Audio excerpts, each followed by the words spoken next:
Bunaqa qilib Instagram sizni eringiz bilan urishtirib qo'yadi va bunaqa bo'lmasligi uchun nima qilish kerak? Chiroyli gullar, podarkalar, qimmat sovg'alar, sayohatlar, xullas takoy narsalarni berayotgan ideal erlarni kontenti.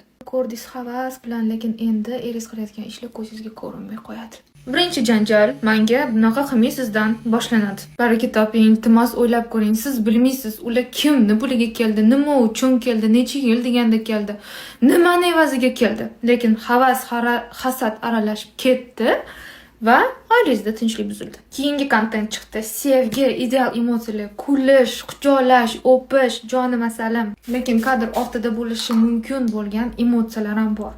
Ya'ni bir-biri bilan baqirishib ketgan bo'lishi, kimdir xafa bo'lgan bo'lishi, kimdir esa umuman majburlikdan bajargan bo'lishi ham mumkin. Lekin siz bularni bilmaysiz. Instagramni chiroyli emotsiyalar ko'rsata olmaydigan, video rasmlarga tusha olmaydigan er sizga zerikarli bo'lib tuyulishni boshlaydi va haqiqiy mehribon erni qadrlashni unutib qo'yasiz. Bo'ldi. Shu joyda to'xting. Telefoningizda doim sizdan-da baxtliroq insonlar chiqaveradi. Lekin bu hayot sizniki. Solishtirishni bas qilib bir-birimizni qadrlashni o'rganaylik.